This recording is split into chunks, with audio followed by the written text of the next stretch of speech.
Hello, welcome. If you are getting started as a new organization, a new board, a new nonprofit, and you're just starting to get your board together, or maybe you've been around for a while, you've had a few meetings, but you're not entirely sure what it is a board is supposed to do, this series is going to help you start off on the right foot so that you move forward with a clear understanding of what board governance is and what board governance isn't.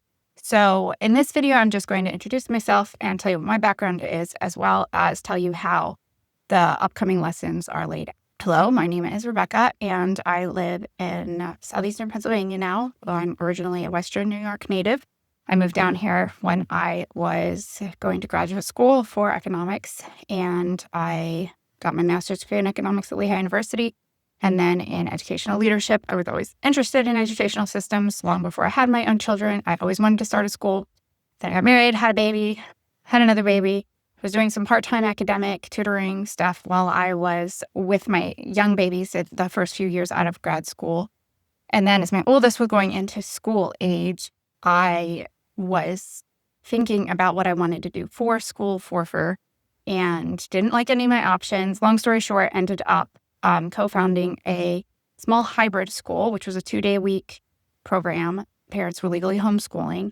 Started with 2 employees and 2 classes of about 20 kids total. And it was kind of just a passion project. Didn't really know what was going to happen. It was a ton of work. We did start as a nonprofit from the beginning, but I didn't really know much about nonprofits. I didn't know a lot about boards. I didn't really understand the business model very well at the time. And then the program grew and grew and grew in 7 years, 8 years, gone from 20 kids to 200 kids, had opened a second set of 2 days, a 2-day program, and then another 2-day program. The 2 employees turned into 25-ish employees, various part-time positions, administrative positions, and it grew a lot. During that time, I was primarily in the administrative side, thanks to my economics background. And my limited capacity to work completely full-time with children. I had another 8 the year that we opened. So I was doing the organizational budget, a lot of the compliance. Honestly, a lot of this comes out of the fact that I did a lot of things that a board should have done just because I didn't know that the board was supposed to do it. It was kind of a slow process of understanding what the board was supposed to do, as I kind of was acting more of like a business owner by just taking care of the paperwork and the budget and the, kind of the risk assessment, the resource allocation, like kind of the strategic thinking.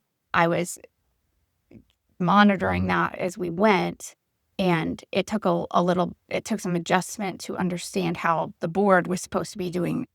So this comes partly out of that experience of saying, if I hadn't had a really clear board training from the very beginning and known that I needed it, and had everybody, myself as a founder, as well as the board and every upcoming board team member who joined, because the board changed over the years, understanding exactly what a board was supposed to do and not do, and a schedule and a calendar and all of this stuff of like what a board should do throughout a year, it would have smoothed out a lot of things. That is where I came from. I learned a lot of that kind of the hard way, as in it was self-taught, like, this is all the things a nonprofit needs to do.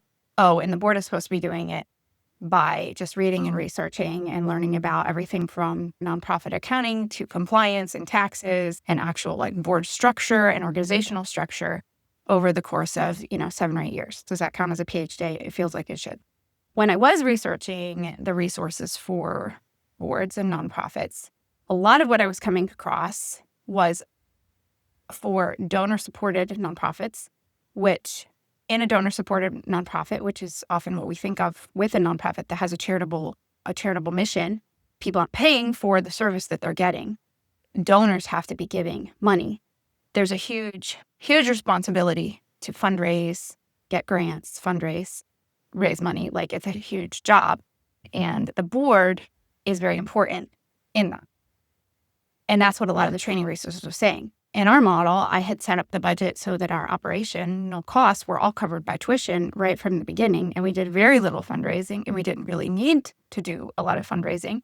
We did eventually do a little bit, more fundraising and grant writing later on. But our model was actually fee for service, where the people who were getting the service were paying a fee. They were paying tuition. The huge emphasis on board members raising money didn't feel as relevant to our board. Now, all that to say, it's certainly a good thing if a board it has some like community influence. People in a lot of times boards from nonprofits will look for people who have like a little clout in the community, who know people, business people, that kind of thing, both for their personal financial support as well as the connections that they have with other businesses. Our board was made up of mostly just parents, and some people that we knew. These weren't high-powered community people. They were just people who wanted to serve the mission. So it just seemed like a different sort of thing. The board job is still the same, but the emphasis is just a little bit. And then another kind of related, but maybe not really, thing that I had noticed was that similarly in some of these nonprofits, the staffing was also volunteer. And so then you had, like, say, in a homeschool cooperative, you might have all of the people who are delivering are parents who are cooperating, right? They're giving their time as volunteers. And then they're also benefiting, their kids are also benefiting. The board was also volunteers. And a lot of times it would blur the lines a bit as far as like the board was doing operations and operations. It was like blurry. We were employee staffed, like we were hiring people and we were paying them. And it was not volunteer staffed. It was very clear that operations were being done by the staff and the board was supposed to be doing governance. Well, it should have been clear. But when you're first getting started and you're trying to figure out what even needs to be done, it can start off with like the board is discussing operational things, which, by the way, is kind of fine in the beginning. But as I will tell you later, it's good to just identify what's operational and what's board and just separate those, like board governance, and just separate those things in your meetings and in your agenda so that even if your board is helping you with operations, okay, it's not board governance. It's not legally what the board is required to do, okay? Operations are the actual on-the-ground work that gets done to deliver the mission. Okay, so in hybrid school, say, the operations are teaching the children, the actual teaching, the aiding, the acquiring furniture, cleaning the building, planning out the curriculum, planning out the schedules, event planning. All of that is operational, okay? So that's stuff that can be staffed by employees or possibly by volunteer staff, but it's operational, okay? Board governance, which is what the board is legally required to do. Board governance is making sure that the organization is compliant legally and financially, making sure that there's a competent, qualified, compensated executive director or executive staff overseeing the operations, making sure they're held accountable, making sure that the organization is strategically planning what direction they're going in, making sure they're fiscally responsible, make sure they're actually sticking to the mission for why they were created, and financial oversight, okay? So those three things, or four things, compliance, finances, which kind of overlap a little bit, strategic planning, and the executive director, those four things fall under this kind of larger, maybe philosophical umbrella of duties, the three duties, which are the duty of care, the duty of loyalty, and the duty of obedience, okay? And again, these three things are why a nonprofit is a nonprofit, okay? A nonprofit is run by a board. It's governed by a board, and they are volunteers, and they cannot be compensated, and they cannot benefit from either being on the board, I was going to say, or from the organization itself. If they're benefiting from the organization itself, it's just because they might be like, if your kids are in the hybrid school and then you're like benefiting, but you're not like personally benefiting. You're paying tuition. You don't get like free tuition because you're on the board or whatever, because that is a conflict of interest. Okay. So to go back to those three duties, like what I just described there was the duty of loyalty, where you have the duty to prioritize the good of the organization, the responsibility of the organization, not yourself, and not just prioritize, but like you may not consider your own good in the decisions that the board makes. When you're sitting on the board, you are a board member. You're not a parent. You're not a business owner. You're not anybody who's going to benefit from anything that the board does. It has to be done with the good of the organization top priority. That's the duty of loyalty to the mission, loyalty to the organization. The duty of care is, you're showing up, you're doing your homework, you're doing what you said you would do in between, you're reading the emails, you're looking at the budget, you're like spending the time to actually like be invested and be committed and be knowledgeable about your job as a board member. You're making meetings, you're being there on time, you're staying on task, you're letting other people talk, you're doing your due diligence as far as research. Like something comes up and you're like, yeah, I don't know, or that sounds a little, don't just say you're going to take care of it in the meeting. You go do it and you get back and you're just a committed and faithful board member. That's a duty of care. Okay.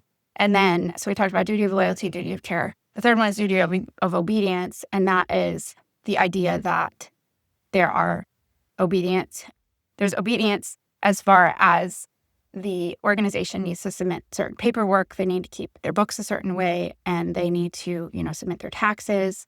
There's like compliance stuff, as well as maybe not like legal, there's legal stuff that the organization has to do as a nonprofit. Then there's also like ethical and moral things that the organization needs to do as far as like, maybe safety of the kids, physical safety, reporting structures.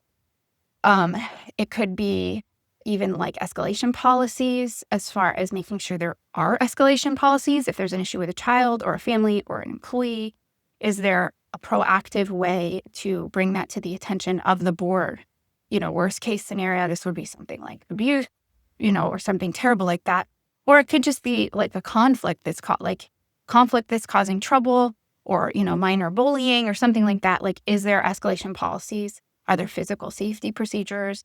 And those things fall under more of like the moral, ethical duties of obedience, care for the organization. Okay.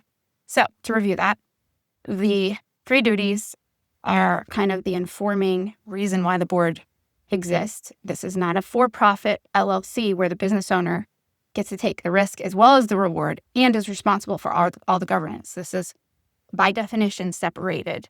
The person who starts the business often becomes the executive director and is on staff because it's a lot of work, but they are not allowed to govern. If they want to sit on the board, they're only one vote, and then they can't be paid. Okay, there's a separation between the reward, the pay, and the governance by definition as a nonprofit.